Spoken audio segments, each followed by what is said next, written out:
الحمد للہ وحدہ لا شریک لہ والصلاة والسلام علی من لا نبی بعدہ اما بعد فاعوذ باللہ من الشیطان الرجیم بسم اللہ الرحمن الرحیم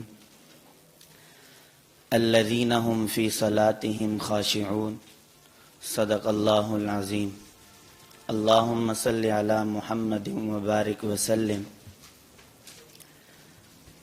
آپ حضرات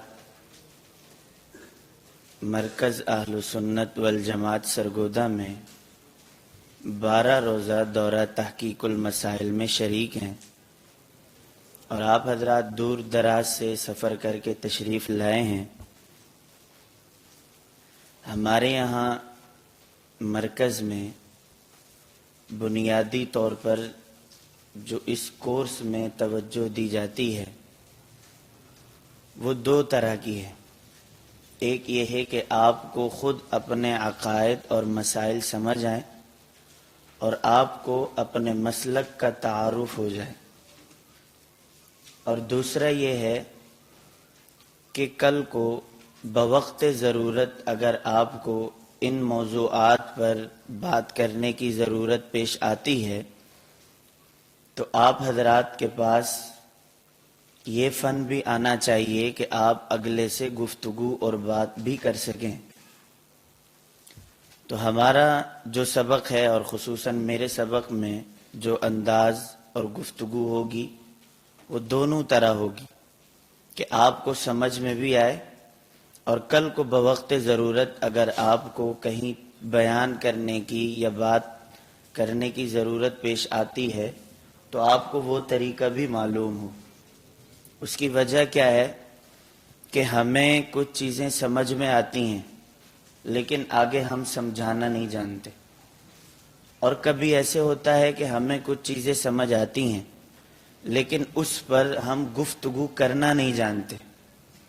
تو ہمارے پاس دونوں زبانیں ہوں، دونوں انداز ہوں، ہمیں خود بھی سمجھ میں آئے، ہم آگے عوام الناس میں دوسروں کو بھی سمجھائیں، اور اگر کل کو ہمارے سامنے کسی قسم کی ایسی نوبت آ جاتی ہے تو ہم وہاں سے پیچھے نہ ہٹیں اور اپنے مسلک اور اپنے مذہب کا دفاع خوب سے خوب کر سکیں۔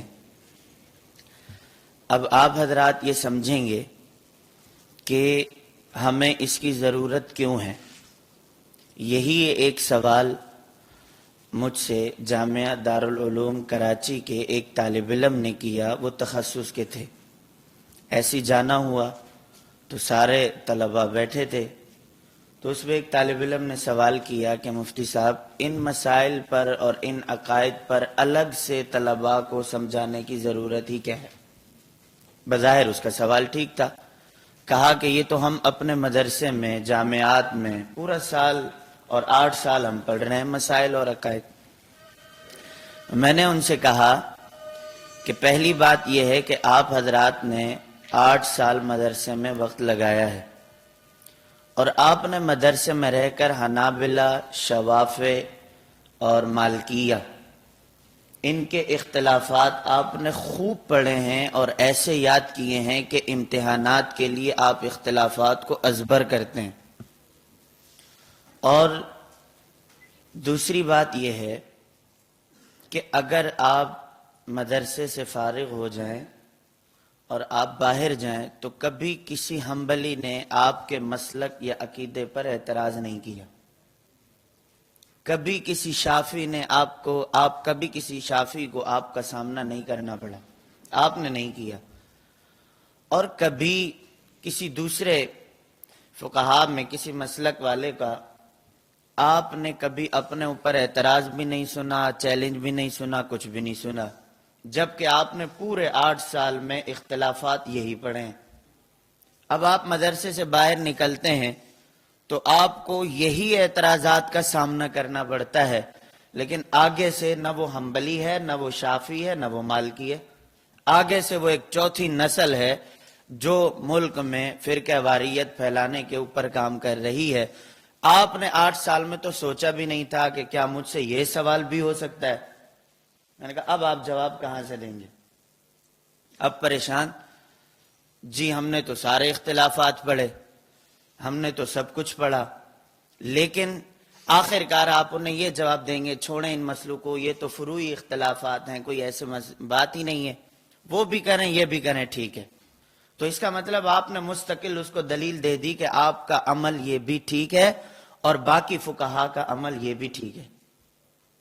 تو ہمارے پاس جب لوگ آتے ہیں کہ مولانا صاحب کہ فلاں نے، فلاں ادارے نے اور فلاں مولانا صاحب نے تو کہا ٹھیک ہے، آپ کو کیا ضرورت پڑی ہے اس بات پر کہ آپ شد و مت کے ساتھ اور آپ غور اور فکر اور اس انداز کے ساتھ آپ بات کرتے ہیں گویا کہ نہ ان کا کوئی عقیدہ ہے نہ ان کا کوئی مسلک یا مذہب ہے۔ ہم نے کہا کہ وہ کیوں نہیں کہتے یہ ان سے پوچھیں، ہم کیوں کہتے ہیں یہ ہم سے پوچھیں۔ ہر بندہ اپنا کام کرے، اور دنیا میں سوال کرنا بہت آسان ہے، اور سوال کا جواب تلاش کرنا یا سوال کا جواب دینا یا سوال والے کے سوال کو سمجھنا یہ تھوڑا سا مشکل ہوتا ہے، اور مشکل ایسے لوگوں کے لیے ہوتا ہے جن کا کبھی ایسے واسطہ نہیں پڑتا۔ بسا اوقات سوال کرنے والے کا سوال ہی ٹھیک نہیں ہوتا، اور بسا اوقات سوال جس شخص نے کیا ہے اس کا جواب ہم نے پڑھا بھی ہے، ہمارے پاس ہے بھی، لیکن دینا نہیں آتا۔ اور بسا اوقات یہ ہوتا ہے کہ سب بات کسی اور نے کہی، اس کا حوالہ اور دلیل اور اس کا جواب آپ سے پوچھیں گے۔ تو پہلا اصول یہ طے کر لیں، جس نے بات کہی ہے، جس کا سوال ہے، آپ اس کو اسی طرف پھیر دیں، کہیں جس نے یہ بات کہی ہے آپ یہ وجہ ان سے جا کے پوچھیں۔ جنہوں نے اپنے بیان میں جو بات کی ہے حوالہ ان سے جا کے تلاش کریں۔ ہم جو بات کریں گے ہم اپنی گفتگو میں دلائل بھی رکھتے ہیں اور ہم اپنی گفتگو میں وزن بھی رکھتے ہیں۔ اگر ہماری گفتگو پر آپ کو اعتراض ہے آپ اعتراض کریں، جواب ہم دیں گے۔ سوال کسی اور کا ہوگا، جواب کسی اور سے، اعتراض کہیں ہوگا، جواب کہیں سے تلاش کریں گے۔ اور پھر اس کے بعد ہمارے سامنے جب سوال آتا ہے تو ہم پریشان ہوتے ہیں۔ تو میں نے اس ساتھی سے کہا کہ مدرسے سے نکلنے کے بعد آپ کو جن فتنوں کا سامنا کرنا پڑتا ہے اپنے علاقے میں، اپنے دیہات میں جا کر، تو آپ کو ان کو بھی سمجھنا چاہیے۔ اگر وہ سوالات اور وہ ان فتنوں کو آپ کو درس نظامی میں سمجھایا جاتا ہے تو بہت اچھا، اگر نہیں سمجھایا جاتا تو ہم یہ کہتے ہیں کہ موجودہ دور کے جو فتنے ہیں ان کے رد کے لیے اور اپنے مسلک کے دفاع کے لیے یہ کورس ہے، تو کوئی بری بات نہیں ہے۔ آپ نے جو 8 سال پڑھے وہ بھی ٹھیک ہیں اور جو ہم پڑھا رہے ہیں یہ بھی ٹھیک ہے۔ وہ اختلافات وہ تھے جو ائمہ کے ساتھ تھے، اور اس وقت کے وہ اختلافات پیدا کیے جا رہے ہیں جو ہمارے ساتھ ہیں، تو ہم نے ان کا دفاع بھی کرنا ہے۔ دوسری بات میں نے یہ کہا کہ دیکھیں مدرسے میں رہتے ہوئے نمازوں کی پابندی ہوتی ہے، مدرسے میں رہتے ہوئے باقی تمام اعمال، سنت، مستحبات اور نوافل کی پابندی ہوتی ہے، جی ہوتی ہے۔ مدرسے میں رہ کر کوئی بے عمالی تو نہیں ہوتی، کہا جی نہیں۔ تو میں نے کہا کہ آپ کی جب سالانہ چھٹیاں ہوتی ہیں تو آپ حضرات یہ فکر کیوں کرتے ہیں کہ بھئی ہمیں چلے میں جانا چاہیے، اور پھر یہ بھی فکر کیوں کرتے ہیں کہ 8 سال فارغ ہونے کے بعد ہمیں 1 سال لگانا چاہیے؟ تو ہماری دعوت و تبلیغ والوں کی طرف سے یہ جواب سمجھایا جاتا ہے کہ بھئی اعمال میں مزید پختگی آ جائے اور جو کمی کوتاہی رہ گئی ہے وہ پوری ہو جائے، اور تیسرا جواب یہ دیا جاتا ہے کہ یہ دین دوسروں تک پہنچ جائے، اس کا انداز آ جائے، طریقہ آ جائے، مزاج آ جائے، اور دعوت و تبلیغ کے پھر سارے اسلوب ہیں۔ تو ہم نے کہا کہ یہ جو ہمارے یہاں تخصص اور 12 دن کا کورس ہوتا ہے، اس کا مطلب یہ ہے کہ جو کمزوریاں رہ گئی ہیں وہ پوری ہو جائیں، اور جو موجودہ دور کے فتنوں کا انداز ہے وہ ہمیں صحیح معنوں میں آ جائے، اور مزید ہمارے علم میں پختگی آ جائے، اور دوسروں کو بھی ہم اس کی طرف متوجہ کر سکیں۔ ہمارے یہاں اشکال اور اعتراض تب پیدا ہوتا ہے کہ جب ہم آپس میں ٹکراؤ اور مخالفت کی فضا پیدا کر دیتے ہیں۔ بسا اوقات آپس میں کوئی مخالفت یا ٹکراؤ نہیں ہوتا۔ اس کی مثال ایسے ہے کہ ہمارے اوپر سوال یہ ہوتا ہے غیر مقلدین کی طرف سے کہ جی کلمہ کس کا پڑھا ہے؟ کہا جی نبی صلی اللہ علیہ وسلم کا کیا کلمہ پڑھا؟ لا الہ الا اللہ محمد الرسول اللہ۔ اچھا جی، آپ نماز کس کی پڑھتے ہیں؟ جی ہم نماز امام اعظم ابو حنیفہ رحمۃ اللہ علیہ کے بتائے ہوئے طریقے کے مطابق اور ان کی فقہ کے مطابق پڑھتے ہیں۔ تو پھر وہ سوال کرتے ہیں یہ بتاؤ کہ جب کلمہ تم نے محمد الرسول اللہ کا پڑھا، نماز تم ابو حنیفہ والی پڑھتے ہو۔ اب یہ ایسا سوال کا انداز ہے گویا کہ ابو حنیفہ محمد الرسول اللہ صلی اللہ علیہ وسلم کے کیا ہیں؟ مخالف ہیں، مقابل ہیں، ٹکراؤ ہے، جبکہ حقیقت میں ایسا نہیں ہے کہ ابو حنیفہ اور محمد الرسول اللہ صلی اللہ علیہ وسلم دونوں ایک ہی ہیں کہ مسائل بتانے میں اللہ کے نبی صلی اللہ علیہ وسلم کے پاس جو کچھ تھا صحابہ اکرام رضوان اللہ علیہم اجمعین نے لیا، صحابہ اکرام سے امام اعظم ابو حنیفہ رحمۃ اللہ علیہ نے لیا۔ تو امت میں سمجھایا یہ جاتا ہے کہ ابو حنیفہ اور رسول اللہ صلی اللہ علیہ وسلم کیا ہیں؟ آپس میں مخالف ہیں، حالانکہ ایسی بات نہیں ہے۔ تو ہمیں کیا سمجھانا ہے کہ ابو حنیفہ رسول اللہ صلی اللہ علیہ وسلم کے مقابلے میں مخالف میں نہیں ہے، بلکہ انہی کی طرف لے کر چلنے والے ہیں۔ ابو حنیفہ تو ایک راستہ ہے۔ اب اس کی دنیاوی مثال دے دیں، کوئی ہم سے یہ سوال کرتا ہے کہ جی آپ سرگودا میں رہتے ہیں یا آپ پنجاب میں رہتے ہیں؟ اب یہ سوال ہی غلط ہے، گویا کہ وہ سرگودا کو پنجاب کا مخالف علاقہ سمجھتا ہے، جبکہ سرگودا کیا ہے؟ وہ پنجاب ہی ہے۔ یہ ایسے ہی ہے جیسے ہم سے سوال یہ ہوتا ہے اہل بدعت کی طرف سے کہ حضور صلی اللہ علیہ وسلم کو آپ نور مانتے ہیں یا بشر؟ اب یہ سوال ہی ٹھیک نہیں ہے۔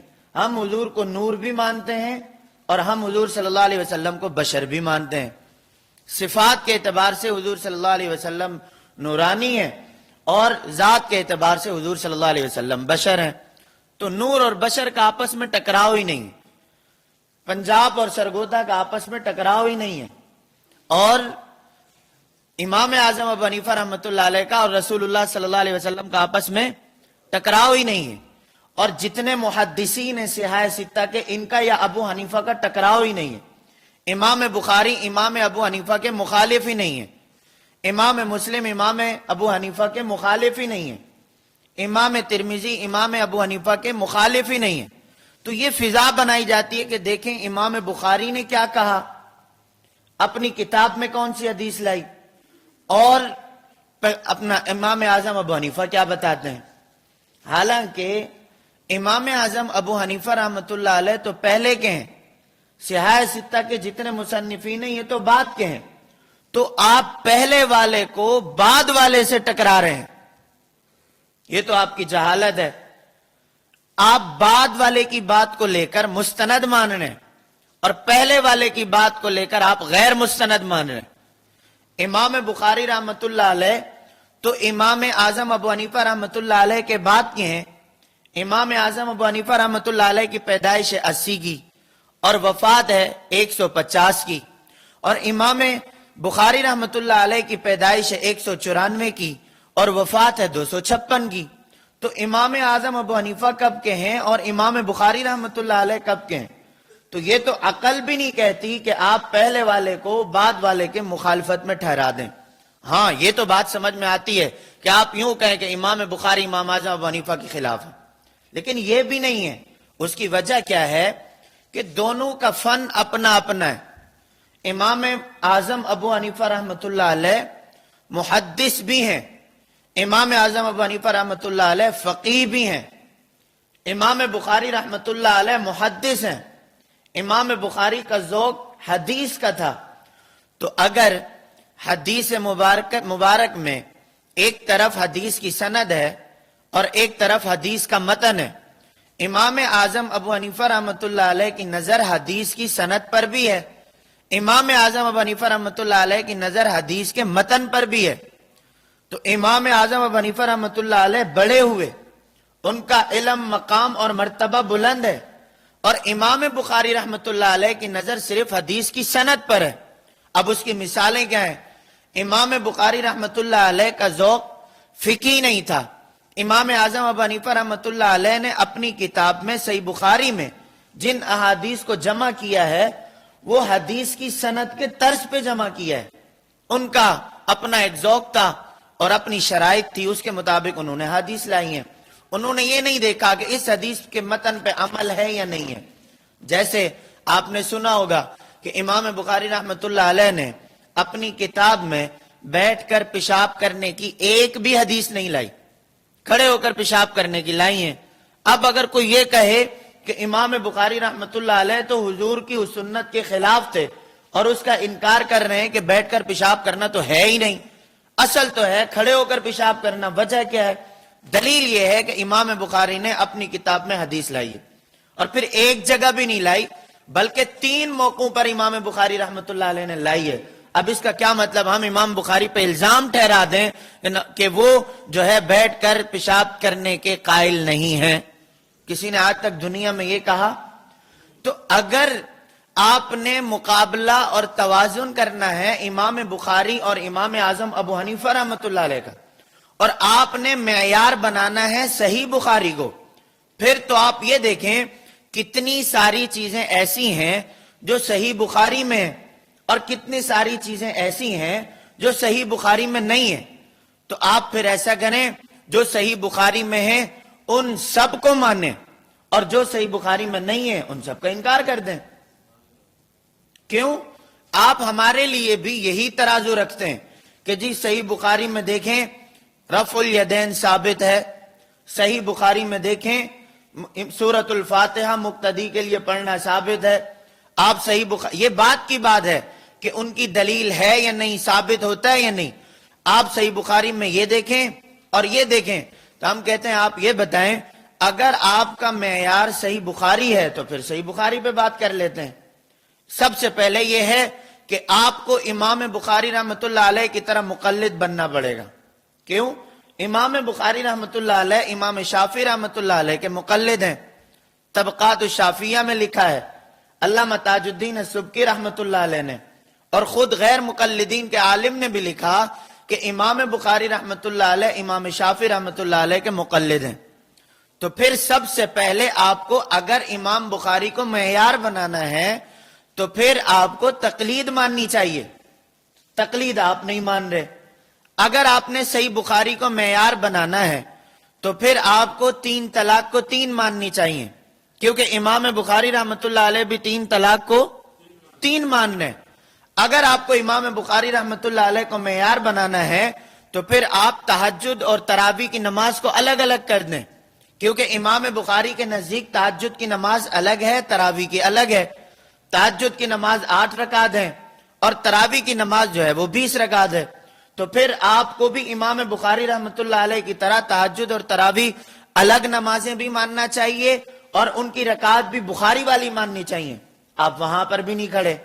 اگر آپ کو امام بخاری رحمۃ اللہ علیہ کو ماننا ہے تو پھر آپ کو فقہ کا قائل ہونا پڑے گا.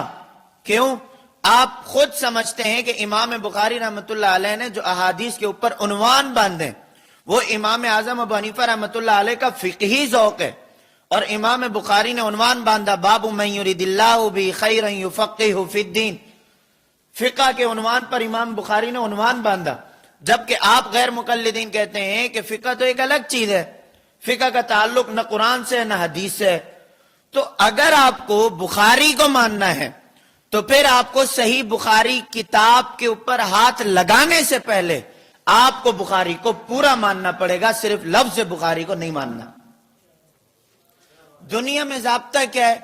ایک بات یاد رکھیں کہ یہ بہت آسان سا کام ہے کہ جو لوگ یہ کہیں گے کہ ہم شیخ القرآن ہیں، آپ پرکھ لیں، جائزہ لیں، دلائل کر لیں، آپ کو وہ قرآن کی آیات کا انکار کرتے ہوئے نظر آئیں گے. آپ دنیا گھومیں، آپ کو جو اہل حدیث کہتے ہوئے نظر آئیں گے. آپ دلائل اور ان کے مسائل کا جائزہ لیں، آپ کو منکرین حدیث نظر آئیں گے. اور دنیا میں آپ جائزہ لیں، جو آپ کو اولیاء اللہ اور بزرگان دین کے تابع نظر آئیں گے وہ آپ کو اولیاء اللہ اور بزرگان دین سے ہٹتے ہوئے نظر آئیں گے. کیوں؟ اس پر مثالیں ہم عوام الناس میں، یہ میں آپ سے بھی کہتا ہوں، جب آپ عوام میں گفتگو کریں تو وہ ہمارے خلاف یہ ذہن سازی کرتے ہیں کہ دیکھیں قرآن کی آیت ہے انہوں نے چھوڑی ہے، یہ دیکھیں حدیث مبارکہ ہے انہوں نے چھوڑی ہے، تو بالکل اسی طرح آپ کو بھی عوام میں یہی طرز اپنانا پڑے گا کہ وہ قرآن کی آیات جو انہوں نے چھوڑی ہیں، وہ احادیث مبارکہ جو انہوں نے چھوڑی ہیں، اس کی مثال کیا ہے؟ ہم جیسے عوام میں جاتے ہیں، کچھ لوگوں نے ہمارے خلاف یہ فضا بنائی کہ یہ منکرین قرآن ہے. ہم نے کہا کہ ہم منکرین قرآن نہیں، منکرین قرآن اصل میں یہ ہیں. کیوں؟ اٹھائیں قرآن کی آیت وَلَا تَقُولُوا لِمَنْ يُقْتَلُ فِي سَبِيلِ اللَّهِ أَمْوَاتٌ بَلْ أَحْيَاءٌ وَلَكِنْ لَا تَشْعُرُونَ. اٹھائیں قرآن کی آیت وَلَا تَحْسَبَنَّ الَّذِينَ قُتِلُوا فِي سَبِيلِ اللَّهِ أَمْوَاتًا بَلْ أَحْيَاءٌ عِنْدَ رَبِّهِمْ يُرْزَقُونَ. اٹھائیں قرآن کی آیت وَلَوْ أَنَّهُمْ إِذْ ظَلَمُوا أَنفُسَهُمْ جَاءُوكَ فَاسْتَغْفَرُوا اللَّهَ وَاسْتَغْفَرَ لَهُمُ الرَّسُولُ لَوَجَدُوا اللَّهَ تَوَّابًا رَحِيمًا. اٹھائیں قرآن کی آیت اِنَّكَ مَيِّتٌ وَإِنَّهُمْ مَيِّتُونَ.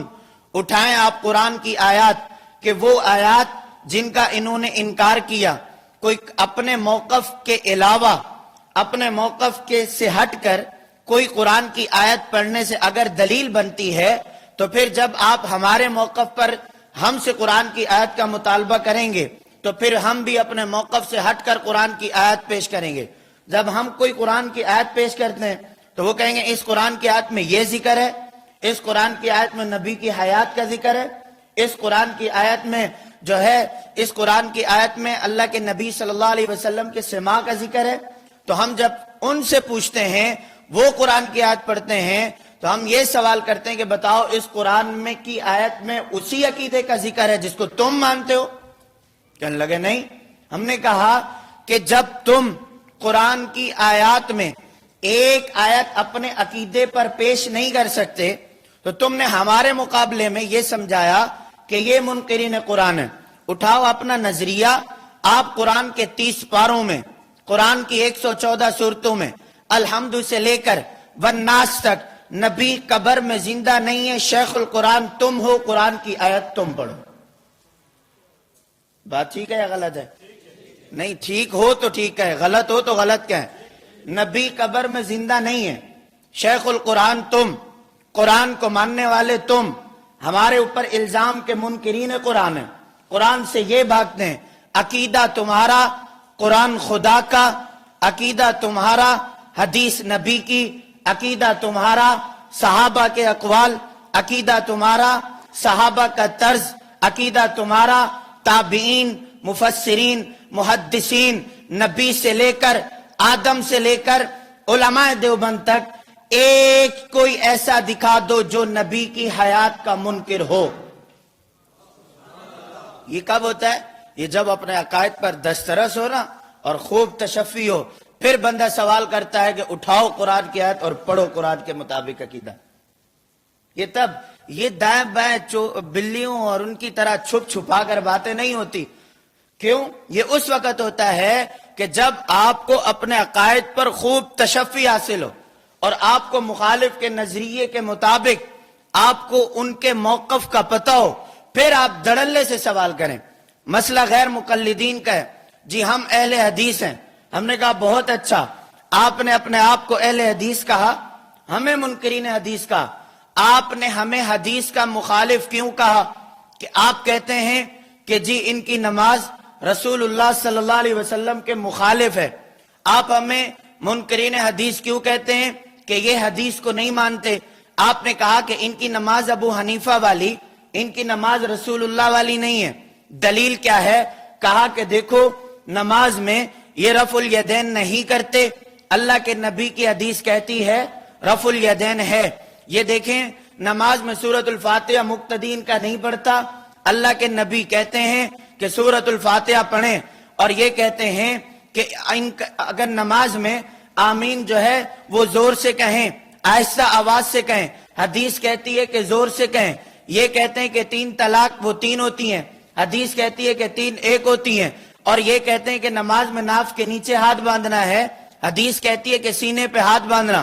ہم نے کہا اب آؤ تم لائن پہ لگو، رفع الیدین ثابت ہے یا نہیں، یہ بات الگ بات. لیکن تم یہ بتاؤ اللہ کے نبی سے رفع الیدین کا چھوڑنا ثابت، اس حدیث کا انکار تم نے کیا. اللہ کے نبی صلی اللہ علیہ وسلم سے مقتدی کے لیے سورۃ الفاتحہ نہ پڑھنا ثابت، انکار تم نے کیا، اللہ کے نبی صلی اللہ علیہ وسلم کی تراویح کی حدیث کا انکار تم نے کیا، اللہ کے نبی صلی اللہ علیہ وسلم کی حدیث 3 طلاقیں 3 ہوتی ہیں انکار تم نے کیا، اللہ کے نبی صلی اللہ علیہ وسلم کی احادیث میں آمین آہستہ کہنا ہے انکار تم نے کیا، محدثین کا انکار تم نے کیا، صحیح بخاری کا انکار تم نے کیا، صحیح مسلم کا انکار تم نے کیا، ابن ماجہ کا انکار تم نے کیا، ترمذی کا انکار تم نے کیا، امام بخاری کے نام پر لوگوں کو دھوکا، اہل حدیث کے نام پر اہل حدیث کے نام پر احادیث والوں کو دھوکا، تم نے امام مسلم کے نام پر لوگوں کو دھوکا دیا۔ اب تم لائن پہ لگو، حوالے ہم پیش کرتے ہیں کہ کہاں کہاں تم احادیث سے کیسے بھاگتے ہو۔ یہ ہے عوامی طرف، جیسے انہوں نے کیا ویسے ہم سمجھاتے ہیں۔ اگر بظاہر لوگوں کو یہ نظر آ رہا ہے کہ ہم نے حدیث چھوڑی ہے، تو ہم بھی لوگوں کو یہ بتائیں کہ دیکھیں انہوں نے حدیث چھوڑی ہے، انہوں نے یہ سمجھایا کہ دیکھو انہوں نے قرآن چھوڑا، ہم نے بھی یہ سمجھایا کہ دیکھیں انہوں نے قرآن چھوڑا۔ اور یہ بات میں آپ کو اگر سمجھا سکوں کہ سب سے پہلے اپنے عقائد اور مسلک پر انسان کو اعتماد ہونا چاہیے۔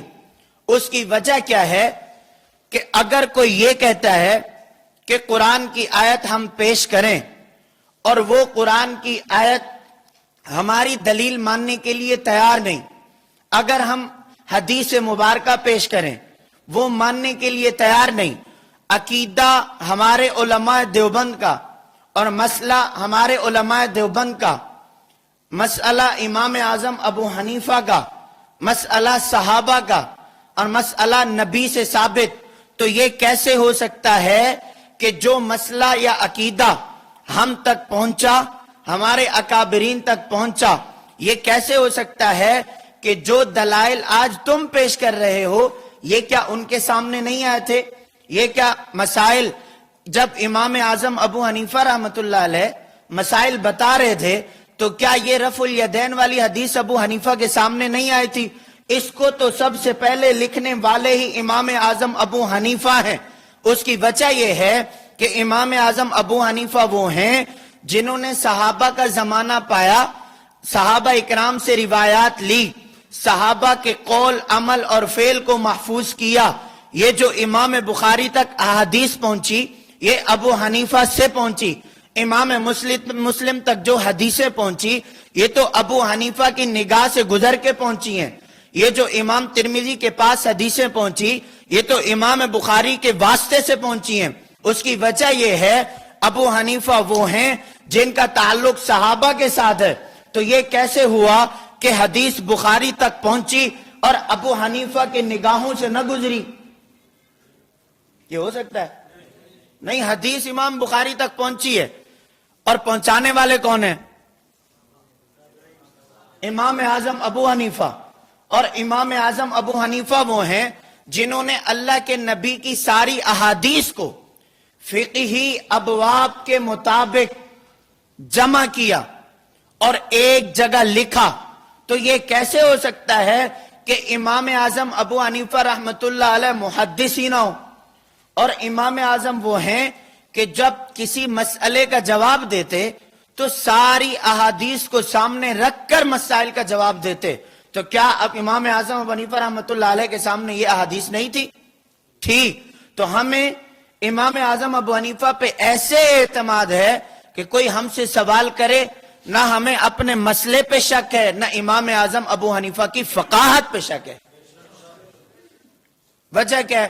ہم سے جب لوگ سوال کرنے آتے ہیں نا، ہمارے ساتھی کہتے ہیں جی پتہ نہیں یہ دلیل کہاں ہوگی، پتہ نہیں حدیث میں ہوگی بھی صحیح کہ نہیں، یہ تو امام اعظم ابو حنیفہ رحمۃ اللہ علیہ نے کیسا مسئلہ بتا دیا، یہ تو بالکل حدیث کے بھی خلاف نظر آ رہا ہے۔ جب لوگ اپنے احادیث اور دلائل پیش کرتے ہیں یہ ان کے نہیں ہیں، وجہ کیسے؟ یہ بات سمجھ لیں کہ کسی بھی عقیدے پر، کسی بھی مسئلے پر، کسی مخالف مسلک والوں کی کوئی ایک دلیل بھی نہیں بنتی۔ وجہ کیا ہے؟ جب آپ مسائل کی تنقیح کو سمجھیں گے نا، اور پھر آپ مسائل کی بنیادوں کو سمجھیں گے، تو پھر آپ کو کوئی بھی دلیل اپنے خلاف نظر نہیں آئے گی. اس کی ایک مثال میں عقیدے کی دیتا ہوں اور پھر میں اپنے مسئلے کی دیتا ہوں. ہمارا عقیدہ یہ ہے کہ اللہ رب العزت کی ذات ہر جگہ موجود ہے. کیا عقیدہ ہے؟ اللہ رب العزت کی ذات ہر جگہ موجود ہے. اب ہر جگہ سے مطلب کیا ہے؟ آسمان زمین، مشرق مغرب، دنیا کا ہر ذرہ، دنیا کا ہر کونا، جہاں دیکھیں جہاں چاہیں اللہ ہی کی ذات موجود ہے. اب یہ عقیدہ ہو گیا نا. مخالف کا عقیدہ کیا ہے؟ کہ اللہ رب العزت کی ذات صرف عرش پر ہے اور اللہ رب العزت کا علم ہر جگہ ہے، ذات صرف عرش پر ہے. اچھا، ان کا عقیدہ اور ہمارا عقیدہ دیکھیں. اب ان کے دلائل اور ہمارے دلائل دیکھیں. ہم کہتے ہیں کہ جی اللہ رب العزت کی ذات ہر جگہ ہے. اب سوال کیا ہوگا؟ مولانا صاحب، اگر اللہ رب العزت کی ذات ہر جگہ ہے تو پھر اللہ یہ کیوں فرما رہے ہیں وَإِذَا سَأَلَكَ عِبَادِي عَنِّي فَإِنِّي قَرِيبٌ، کہ میں تو ہر بندے کے قریب ہوں.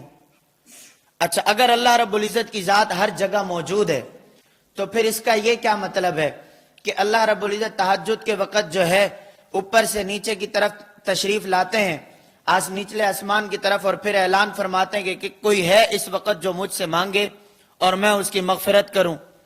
اور پھر اگر اللہ رب العزت کی ذات ہر جگہ موجود ہے تو پھر یہ جو قرآن کی باقی آیات ہیں، أَأَمِنْتُمْ مَنْ فِي السَّمَاءِ، کہ اللہ رب العزت تو آسمان میں. اگر آپ کہتے ہیں کہ اللہ رب العزت کی ذات ہر جگہ موجود ہے تو پھر اس کا کیا مطلب ہے؟ مَا يَكُونُ مِن نَجْوَى ثَلَاثَةٍ إِلَّا هُوَ رَابِعُهُمْ، اللہ رب العزت تو وہاں ہے جہاں 3 بندے ہوں، چوتھا اللہ ہے. تو اگر آپ کہتے ہیں کہ اللہ ہر جگہ ہے تو ان آیات کا کیا مطلب ہے؟ ہم کہتے ہیں کہ یہ ساری آیات ہی تو ہمارے عقیدے پہ دلالت کر رہی ہیں. جب ہم نے یہ لفظ استعمال کر لیا کہ اللہ کی ذات ہر جگہ ہے، اب ہر جگہ میں ہر چیز آ گئی. یہ تو تمہارے مخالف بنتی ہیں یہ آیات. تم نے کہا تھا کہ صرف اللہ عرش پر ہے. اب ہر وہ آیات یا ہر وہ احادیث جس میں یہ ہے کہ اللہ آسمان میں ہے، اللہ زمین میں ہے، اللہ رب العزت مشرق میں ہے، اللہ رب العزت مغرب میں، اب یہ تو تمہارے خلاف بنتی ہیں کہ تم نے ایک جگہ مانا تھا تو یہ باقی جگہ اللہ کہاں سے آ گئے. اور جب ہم نے کہا کہ اللہ ہر جگہ ہے تو ہر قرآن کی آیت ہمارے مخالف نہیں، ہمارے ہی عقیدے کی وضاحت ہے. تو اب قرآن کی کوئی آیت یا اللہ کے نبی کی کوئی حدیث ہمارے اس عقیدے کے خلاف ہی نہیں ہو سکتی. وہ جو پڑھیں پھر ہماری دلیل، وہ جو پڑھیں گے پھر ہماری دلیل، وہ جو حدیث پڑھیں گے پھر بھی ہماری دلیل. کیوں؟ ہم نے کیا نظریہ بنایا کہ اللہ رب العزت ہر جگہ ہے. اب وہ سمجھتے ہیں کہ یہ قرآن کی آیت ان کے خلاف ہو گئی. انہوں نے کہا ہر جگہ ہے، اللہ کہہ رہے ہیں کہ میں ہر بندے کے قریب ہوں. ان نے کہا ہر جگہ ہے، اللہ رب العزت کہہ رہے ہیں کہ میں تو مشرق مغرب میں ہوں. انہوں نے کہا ہر جگہ ہے، اللہ رب العزت کہہ رہے ہیں کہ میں تو عرش پہ ہوں. تو وہ یہ سمجھتے ہیں کہ یہ جو دلائل ہیں یہ ان کے خلاف ہیں. ہم نے کہا عرش سے لے کر فرش تک، مشرق سے لے کر مغرب تک، دائیں سے بائیں، بائیں سے دائیں، فوق سے تحت، تحت سے فوق، ہر جگہ اللہ ہی اللہ ہے. جو بھی دلیل ہے وہ ہماری ہے. بات ہی ختم. اب تم دلیل شوق سے پڑھو، تم قرآن کی آیت شوق سے پڑھو، وہ کس کی آیت، وہ کس کے عقیدے پہ دلیل ہوگی؟ تو بات ہی ختم. تو کوئی دلیل ہمارے خلاف نہیں ہو سکتی. ہاں، یہ ساری آیات ان کے خلاف ہوں گی اور یہ سارے دلائل ان کے خلاف ہوں گے. کیوں؟ انہوں نے صرف اللہ رب العزت کو عرش پہ مانا، باقی کہیں نہیں مانا. جبکہ قرآن کی آیت بتا رہی ہے کہ یہاں بھی ہیں، یہاں بھی ہیں، یہاں بھی ہیں. ان آیات کا تم کیا جواب دو گے؟ ان کا جواب تمہارے ذمہ بنتا ہے، ہمارے ذمہ نہیں بنتا. اب دیکھو بات مسئلہ ہی حل. حضرت استاد گھمن صاحب دامت برکاتہم العالیہ کی جو تعبیرات ہیں نا، یہ آپ کو کتابوں میں ڈھونڈنے سے بھی نہیں ملیں گی. یہ میں آپ کو تحدیث بن نعمت کے طور پہ کہہ رہا ہوں، اور یہ اپنے استادوں سے ہی ہم نے پڑھا. اب دیکھیں یہ وہ تعبیر ہے جس کے 2 فائدے ہیں. ایک کیا کہ آپ کے عقیدے کی وضاحت ہو گئی ایک ہی جملے میں. نمبر 2، کوئی بھی دلیل آپ کے عقیدے کے خلاف نہیں ہو سکتی. اور نمبر 3، جو ان کا عقیدہ ہوگا، جو وہ دلائل آپ کے مخالفت میں پیش کر رہے ہوں گے، وہ سب کے سب دلائل ان کے منہ پر تماچا ہوں گے۔ آپ تعبیرات ایسی استعمال کریں۔ اب یہ ہمارا مسئلہ ہے، یہ میں نے مثالیں اور یہ کیوں دی، میں نے کہا تھا نا آپ کو دونوں طرز آنے چاہیے، عوامی بھی، خود بھی سمجھنا ہے اور آگے سمجھانا کیسے ہے، یہ دونوں طرز آپ کو آنے چاہیے۔ مسئلہ ہے ترک رفع الیدین، کہ نماز میں ہاتھوں کو نہ اٹھانا۔ اب ہمارا موقف دیکھیں بڑا صاف دو ٹوک ہے کہ پوری نماز میں صرف تکبیر تحریمہ میں رفع الیدین ہے، باقی پوری نماز میں رکوع سجدہ، کھڑے ہوتے اٹھتے بیٹھتے، ہر تکبیر کے ساتھ جس طرح بھی ہو، تکبیر تحریمہ کے علاوہ پوری رکعت پوری نماز میں رفع الیدین نہیں ہے۔ یہ ہمارا عقیدہ ہے، ہمارا مسئلہ ہے، ہمارا موقف بھی ہے۔ کیوں؟ اس کی وجہ اب اگلا جملہ سنیں۔ اللہ کے نبی صلی اللہ علیہ وسلم سے رفع الیدین ثابت ہے، اور حضور صلی اللہ علیہ وسلم سے جن جن مقامات پر ہاتھوں کو اٹھانا ثابت ہے، ان مقامات پر ہاتھوں کا چھوڑنا بھی ثابت ہے۔ اب ہم نے وضاحت کر دی کہ نماز میں رفع الیدین ہاتھوں کو اٹھانا ثابت، ہم نے اقرار اور اعتراف کھلے عام کر لیا، ہم نے انکار کیا نہیں کیا۔ اور ہم پوری نماز میں 28 مقامات پر رفع الیدین مان رہے ہیں، ایک نہیں، دو نہیں، تین نہیں، چار نہیں، غیر مقلدین 10 جگہ پہ کرتے ہیں، 10 پہ بھی نہیں بلکہ 18 اور 10 اور 18 کتنے ہو گئے؟ 28۔ اگر تم 10 کو مان کر اور 18 کا انکار کر کے، توجہ رکھنا، تم 10 کو مان کر 10 جگہ پر رفع الیدین کر کے 18 پر نہ کر کے تم پھر بھی اپنے آپ کو اہل حدیث کہو، اور ہم 28 میں سے ایک پر تو کر رہے ہیں، 27 پر نہیں کر رہے، کچھ تم بھی چھوڑ رہے ہو، کچھ ہم بھی چھوڑ رہے ہیں، کچھ جواب تمہارے ذمہ بنتا ہے، کچھ ہمارے ذمہ بنتا ہے، تو ہم ایک پر کر رہے ہیں، 28 27 پر نہیں کر رہے، اور تم 10 پہ کر رہے ہو، 18 پہ نہیں کر رہے۔ تو پہلا مسئلہ یہ ہے کہ ہم تم سے بڑے اہل حدیث ہوئے، کیوں؟ ہم 10 کی جگہ کتنے مان رہے ہیں اور وہ کتنے مان رہے ہیں؟ 10۔ تو 10 کا ہندسہ زیادہ ہے یا 28 کا؟ بولو، ہم انکار کر رہے ہیں؟ ہم اس میں انکار نہیں کرتے، کیوں؟ اگر تم 10 جگہ پر مان کر اور تم کرتے ہو، باقی 18 پہ نہیں کرتے، تم پھر بھی اہل حدیث ہو، اور ہم 18 پہ نہیں، ہم کہہ رہے ہیں 27 اور بھی ثابت ہیں، ایک پہ ہم کر رہے ہیں، تو ہم تو تم سے بڑے اہل حدیث ہوئے۔ دلیلیں تمہارے پاس ادھوری ہیں، ہمارے پاس پوری ہیں، آؤ ہم سے سنو۔ اب دیکھو، اب ہم نے رفع الیدین مسئلے کا انکار نہیں کیا، بلکہ ہم نے تو کھلے عام اقرار کیا ہے۔ ہم کیوں چھپیں، ہم کیوں بھاگیں؟ تو جب ہم 28 پر مان رہے ہیں تو اس کا مطلب یہ ہے کہ احادیث بھی تو ہے نا۔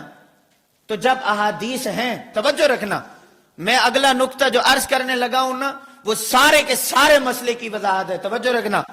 ہم 28 پر مان رہے ہیں اور 28 مقامات کی احادیث بھی ثابت کر رہے ہیں، 28 مقامات کی، بولو، ثابت کر رہے ہیں۔ تو بتاؤ، کیا اگر تم ہماری مخالفت میں اگر صرف رکوع کے رفع الیدین کی حدیث بتاؤ گے تو وہ ہمارے خلاف ہوگی؟ ہم نے تو پہلے ہی کہا، ہم نے کیا کہا؟ ہم نے تو پہلے ہی کہا۔ اب وہ 28 کا مسئلے کی میں تنقید کر رہا ہوں، اس کو بڑی اہمیت کے ساتھ آپ حضرات سمجھیں۔ مسئلہ کیا ہے کہ رفع الیدین اللہ کے نبی صلی اللہ علیہ وسلم سے ثابت ہے، تو جب جو چیز ثابت ہے وہ احادیث میں تو ہوگی نا، اس کا تو انکار نہیں کیا جا سکتا، اس کو چھپایا بھی نہیں جا سکتا، اس کو کتابوں سے نکالا بھی نہیں جا سکتا۔ لیکن اب اس پہ عمل ہے کہ نہیں، اللہ کے نبی نے چھوڑا بھی ہے کہ نہیں، یا اللہ کے نبی صلی اللہ علیہ وسلم نے اس کام کے مقابلے میں کوئی دوسرا کام بھی کیا ہے کہ نہیں، یا صرف وہی کام ثابت ہے؟ یہ 3-4 جملے ہیں۔ نمبر 1، اللہ کے نبی صلی اللہ علیہ وسلم سے کیا صرف وہی عمل ثابت ہے، اس کے مقابلے میں کوئی نہیں؟ نمبر 1۔ نمبر 2، کیا اللہ کے نبی صلی اللہ علیہ وسلم سے وہ عمل ثابت ہے لیکن اس کے مقابلے میں بالکل اس کی مخالفت میں دوسرا بھی ثابت ہے؟ اور نمبر 3، یا اللہ کے نبی صلی اللہ علیہ وسلم نے ایک عمل کو شروع ہی نہیں کیا اور ہم اسے مان رہے ہیں؟ اور نمبر 4، کیا ہم اس موڑ پر ہیں کہ اللہ کے نبی صلی اللہ علیہ وسلم نے ایک عمل کو شروع کیا پھر اسے چھوڑا؟ اب یہ 3-4 تقسیمات ہیں۔ مسئلہ رفع الیدین کا جو تعلق ہے یہ اس مسئلے کے ساتھ نہیں ہے کہ اللہ کے نبی نے ایک کام کیا ہی نہیں اور ہم کہہ رہے ہیں کہ حضور سے رفع الیدین ثابت ہی نہیں۔ اس کا تعلق اس فہرست کے ساتھ نہیں ہے۔ اور ہم یہ کہہ رہے ہوں کہ حضور سے ثابت ہی نہیں، نہ رکوع کا نہ سجدوں کا کسی جگہ کا ثابت نہیں۔ انہوں نے کہا دیکھو رکوع کا ثابت ہے، انہوں نے کہا دیکھیں تیسری رکعت میں اٹھتے وقت ثابت ہے۔ ایسی بات نہیں۔ نمبر 2، کیا یہ ہے کہ اللہ کے نبی صلی اللہ علیہ وسلم نے ایک عمل شروع کیا پھر اس عمل کے مقابلے میں دوسرا عمل بھی موجود ہے لیکن دوسرا بعین ہی اس کے مخالف ہے؟ ایک مقام پر کرنا ثابت ہے اور دوسرے مقام پر چھوڑنا ثابت ہے، اور اللہ کے نبی صلی اللہ علیہ وسلم پہلے اس عمل کو کر رہے ہیں اور بعد میں اس عمل کو کیا کرنے چھوڑ رہے ہیں۔ تو اب ہم نے اللہ کے نبی کے اس عمل کو دیکھنا ہے جو بعد والا ہے۔ بعد والا عمل ہے چھوڑنا، پہلے والا عمل ہے کرنا۔ تو اللہ کے نبی کی سنت اتباع اسی میں ہے کہ جب جس چیز کو اللہ کے نبی فرمائیں تو امتی کرے، اور جب اللہ کے نبی اس عمل کو چھوڑیں تو امتی بھی چھوڑ دے۔ کبھی کسی کام کے کرنے میں سنت ہوتا ہے اور کبھی کسی کام کے نہ کرنے میں سنت ہوتا ہے۔ اس کی ایک چھوٹی سی مثال میں دے دوں کہ 10:30 تک ہے نا سبق، یا 10 تک ہے؟ 10:30۔ میں نے آپ کا ٹائم زیادہ نہیں لینا، مسئلہ ادھورا ہو جائے بھلے ہو جائے کوئی مسئلہ نہیں ہے۔ کیوں آپ کے کھانے کا وقت نا کھانے کا وقت بڑا قیمتی ہے، مسئلہ خیر ہے۔ ہاں کیوں؟ جس بات کا ہمیں پتہ ہے نا بس وہ صاف پتہ ہے۔ اب میں ایک بات آپ سے کہوں تو شاید آپ بھی، یہ بات ہمیں اچھی طرح پتہ ہے کہ سبق جب کا وقت پورا ہو جائے نا اس کے بعد آپ جتنی اہم باتیں بتاؤ طلباء کی سر سے اوپر سے جا رہی ہوتی، ایسا ہی ہے کہ نہیں؟ تو ہم نے اپنے سبق کے دوران، میں کسی اور کی میں نے آج تک اپنے ابھی بعد ہمارے اساتذہ ہوتے تو کتاب کے حاشیہ میں لکھ دیا تھا کہ کبھی بھی پڑھاتے وقت سے اوپر نہیں جانا۔ کیوں؟ وہ جب چھٹی کا ٹائم ہو جائے یا گھنٹہ اوپر ہو جائے، جتنا بھی ہم ہو نا طلباء کہتے ہیں بابا جب جتنا ہم نے شوق سے سمجھ لینا تھا وہ سمجھ لیا، اس سے آگے ہمارے جو ہے وہ دماغ کام نہیں کر رہا۔ اور پھر 2 وقت، یا تو جمعرات کی چھٹی کا وقت ہو، یا پھر جو ہے وہ کھانے کی چھٹی کا وقت ہو، یا عصر کی اذان کا وقت ہو، ایسے ہی ہے نا؟ تو اس وجہ سے میں نے اپنے وقت کا بھی خیال رکھنا ہے اور آپ کے سمجھ کا بھی خیال رکھنا ہے۔ میں سمجھاتا رہوں، آپ کہو جی اب سب جاتے رہو، ہمارے سر سے اوپر سے گزر رہا ہے، ایسے نہیں ہوگا۔ خیر، تو یہ جو رفع الیدین ہے، کہاں بات چل رہی تھی؟ ثابت کہ اللہ کے نبی صلی اللہ علیہ وسلم سے اب رفع الیدین کا چھوڑنا بھی ثابت ہے۔ تو کبھی کسی کام کے کرنے میں سنت ہوتا ہے اور کبھی کسی کام کے نہ کرنے میں سنت ہوتا ہے۔ اصل اس میں بنیاد ہے نبی کی اتباع۔ اللہ کے نبی نے جس کو جس طرح کیا ویسے کرنا ہے، حضور نے چھوڑ دیا، چھوڑنے میں سنت۔ جیسے ہم عوام الناس میں سمجھاتے ہیں کہ غیر مقلدین حضرات دھوکہ دینے کے لیے مختلف قسم کی بنیادیں باندھتے ہیں، اور بنیادیں بڑی اچھی میٹھی بڑی لذیذ بنیادیں باندھتے ہیں، اور اوپر پھر جا کر زہر کیا اگلتے ہیں وہ بعد میں پتا ہوتا ہے۔ جیسے وہ کہتے ہیں نماز میں، آپ نے مسئلہ شاید پڑھو کہ نماز میں جو ہے وہ ٹوپی پہننا کوئی سنت نہیں ہے، کوئی احادیث سے ثابت نہیں ہے، یہ مولویوں نے خواہ مخواہ آپ لوگوں کو خراب کیا ہوا۔ اچھا کیسے خراب کیا ہوا؟ کہا جی یہ بتاؤ کہ تمہاری مسجد محلے کی مسجد یہ افضل ہے یا حرم افضل ہے؟ کہا جی حرم۔ اچھا یہ بتاؤ ایک نماز تمہارے یہاں پر ہے، ایک یہ عبادت ہے، اور دوسری عبادت ہے حج اور عمرہ، وہاں پر دیکھو وہاں پر کیا ہے، ننگے سر، بال بالکل کھلے ہوئے اور جسم کے اوپر ایسے، تو اگر ٹوپی پہننا پگڑی پہننا نماز کے لیے اتنی اہمیت کا حامل تھا تو وہاں پر کیوں نہیں پہنی جاتی؟ تو اس سے پتہ یہ چلا، کہتے ہیں کہ ٹوپی ووپی پہننا کوئی سنت نہیں ہے، نہ کوئی اس کی افضلیت ہے، نہ کوئی ثواب ہے۔ کیوں؟ اگر اس میں ثواب زیادہ ہوتا تو اس عبادت میں ثواب کی ضرورت زیادہ ہے تو وہاں پر پہنی جاتی، لہذا ان مولویوں نے ایسے دھوکہ دیا ہوا ہے ننگے سر نماز پڑھو۔ اب ہم اس کے جوابات تو آپ نے کہی، لیکن وہاں پر ایک لفظ ہم استعمال کرتے ہیں، اصل چیز ہے اتباع سنت۔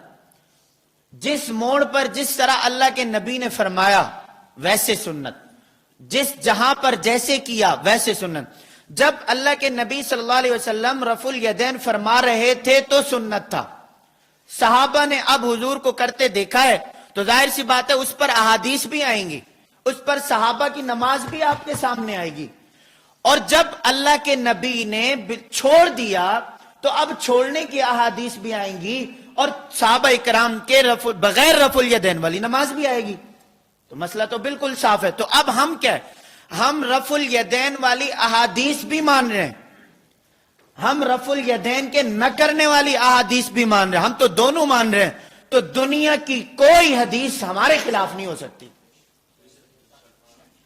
اب آپ کے سامنے کوئی پیش کرے، دیکھو صحیح بخاری میں عبداللہ بن عمر فرماتے ہیں رفع الیدین ثابت ہے، حضور فرماتے تھے۔ اب کوئی آپ سے یہ کہے کہ دیکھو صحیح مسلم میں امام مسلم نے لایا ہے، جی یہ دیکھیں یہ حدیث ہے حضرت عبداللہ بن عمر سے فلاں صحابی سے، اور کوئی آپ سے یہ کہے سنن ابی داؤد میں دیکھیں، بھئی وہ تو حدیث آنی ہے نا۔ کیوں؟ جب اللہ کے نبی صلی اللہ علیہ وسلم سے کھڑے ہو کر پیشاب کرنا ثابت ہے تو امام بخاری نے نہیں لایا، لایا اس پہ عمل ہے نہیں ہے؟ پھر آپ اگر عمل کرتے ہیں تو پھر آپ یہ فتویٰ جاری کریں کہ نبی کی سنت ہمیشہ کی کھڑے ہو کر پیشاب کرنا ہے، بیٹھ کر پیشاب کرنا خلاف سنت ہے۔ وجہ کیا ہے؟ حدیث امام بخاری نے نہیں لائی، حدیث امام بخاری نے جو لائی ہے وہ کھڑے ہو کر پیشاب کرنے کی لائی۔ اب آپ عوام کو سمجھاؤ، دیکھو عوام کو بات کیسے نہیں سمجھ میں آتی، بخاری کو معیار بنائے۔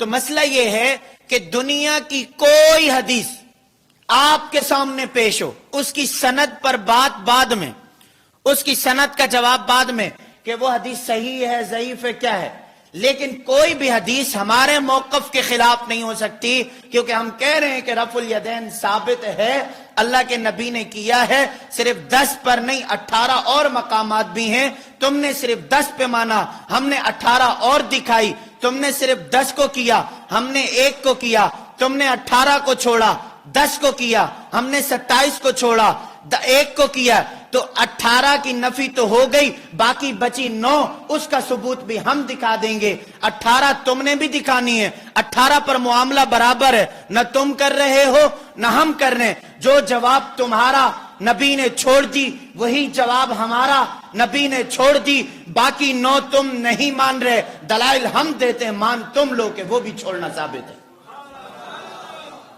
18 پر تمہاری ہماری بات ایک ہے، کیا بھائی چھوڑ دیا، باقی 9 ہم سے لے لو نا، لیکن کیا نہیں، اگر غیر مقلدین حضرات آپ کے سامنے اپنے موقف کے مطابق کوئی دنیا کا غیر مقلد، آج تک اس ماں نے وہ بیٹا غیر مقلدوں کا جنا ہی نہیں ہے جو امام اعظم ابو حنیفہ کی فقہ کی مخالفت میں قرآن کی کوئی آیت اور نبی کا کوئی فرمان لے آئے۔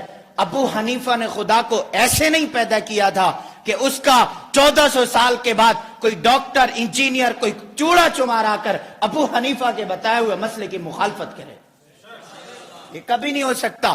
ڈاکٹر اپنی دلیل اپنے پاس رکھے، انجینئر اپنی دلیل اپنے پاس رکھے، کوئی دنیا کا پروفیسر دلیل اپنے پاس رکھے، مسئلہ ابو حنیفہ بتائے، دلیل ہم بعد میں تلاش کریں گے، اس کی حقانیت کی وجہ ہم پہلے بتائیں گے۔